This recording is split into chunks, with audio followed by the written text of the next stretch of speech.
Hello friends, welcome to twins kitchen.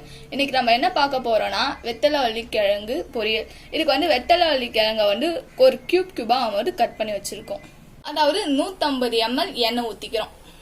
இப்போ எண்ணெய் நல்லா சுட்டுச்சு. இப்போ என்னன்னா அரை டீஸ்பூன் கடுகு, அடுத்து வந்து அரை டீஸ்பூன் உளுந்து, அப்புறம் வந்து அரை டீஸ்பூன் சோம்பு. இதெல்லாம் கொஞ்சம் நல்லா பொரிஞ்சதுக்கு அப்புறம் ஒரு 10 கருவேப்பிலையை வந்து கழுவிட்டு இதில் போட்டுக்கலாம்.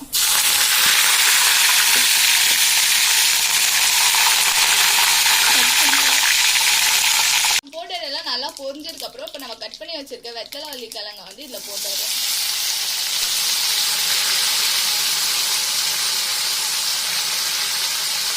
அது போட்டதுக்கு அப்புறம் கொஞ்சம் நல்லா மிக்ஸ் பண்ணி விட்டதுக்கு அப்புறம் ஒரு அரை டீஸ்பூன் மஞ்சத்தூள், டீஸ்பூன் குழம்பு மிளகாத்தூள் போட்டுக்கிறோம்.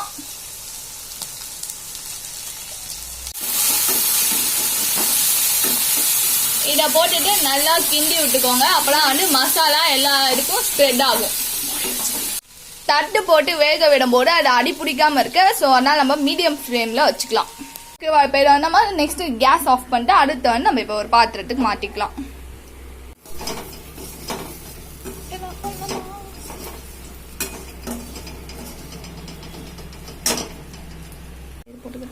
இப்போ பார்த்தீங்கன்னா 2 நிமிஷம் கழிச்சு பார்த்தீங்கன்னா அந்த பூண்டோடைய பச்சை வாசனைலாம் போய் ரொம்பவே சூப்பராக இருக்குது. இந்த வெத்தலை வள்ளிக்கிழங்கு பார்த்தீங்கன்னா மேலே கிறிஸ்பியாகவும் உள்ளார நல்லா சாஃப்டாகவும் இருக்கும்.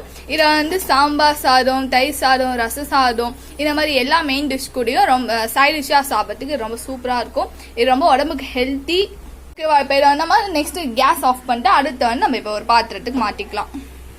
ரொம்ப ஈஸியான பொரியல், ரொம்ப டெலிஷியஸாகவும் இருக்கும். நீங்கள் இதை வீட்டில் செஞ்சு பார்த்துட்டு பிடிச்சிருந்தா கமெண்ட் பண்ணுங்க, ஷேர் பண்ணுங்க, லைக் பண்ணுங்க, மறக்காம சப்ஸ்கிரைப் பண்ணிடுங்க. பக்கத்துல இருக்க பெல் ஐக்கானையும் கிளிக் பண்ணிடுங்க.